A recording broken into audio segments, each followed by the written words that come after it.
ಎಂತ ಗೊತ್ತುಂಟಾ, ಫ್ರೆಶ್ ಆಗಿ ಮಸಾಲೆ ಹುರಿದು ಮಾಡಿರುವ ಸಾಂಬಾರು ಉಂಟಲ್ಲ, ತುಂಬ ಪರಿಮಳ ಇರ್ತದೆ ಆಯಿತಾ. ಒಂದು ಮಂಗಳೂರು ಸೌತೆಕಾಯಿಯನ್ನು ಒಂದು ಕುಕ್ಕರ್ಗೆ ಹಾಕಿ ಮುಳುಗುವಷ್ಟು ನೀರು, ಸ್ವಲ್ಪ ಉಪ್ಪು ಹಾಕಿ 2 ವಿಸಿಲ್ ಕೂಗಿಸ್ಕೊ. ಇನ್ನೊಂದು ಬಾಣಲೆಗೆ ಎಣ್ಣೆ ಹಾಕಿ ಅರ್ಧ ಚಮಚ ಮೆಂತೆ, 1 ಚಮಚ ಉದ್ದಿನಬೇಳೆ, 4 ಚಮಚ ಕೊತ್ತಂಬರಿ, 1 ಚಮಚ ಜೀರಿಗೆ ಹಾಕಿ ಫ್ರೈ ಮಾಡ್ಕೊಳ್ಬೇಕು. ಖಾರ ನೋಡಿಕೊಂಡು ಮೆಣಸಿನ್ಕಾಯಿ ಹಾಕಿ ಅದನ್ನು ಫ್ರೈ ಮಾಡಿ ತಣ್ಣಗಾದ್ಮೇಲೆ ಮಿಕ್ಸಿ ಜಾರ್ಗೆ ಹಾಕ್ಕೊಳ್ಬೇಕು. ಮತ್ತು ಒಂದು 2 ಹಿಡಿ ಆಗುವಷ್ಟು ತೆಂಗಿನಕಾಯಿ ಹಾಕ್ಕೊಳ್ತಾ ಇದ್ದೇನೆ ಇಲ್ಲಿ.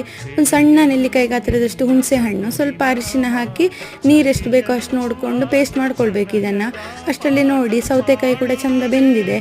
ಇದಕ್ಕೆ ಈ ಮಸಾಲೆ ಹಾಕಿ ಸ್ವಲ್ಪ ನೀರು ಹಾಕ್ಕೊಳ್ಬೇಕು. ಇದು ಸ್ವಲ್ಪ ನೀರಾಗಿದ್ರೇ ಚೆಂದ ಇರ್ತದೆ.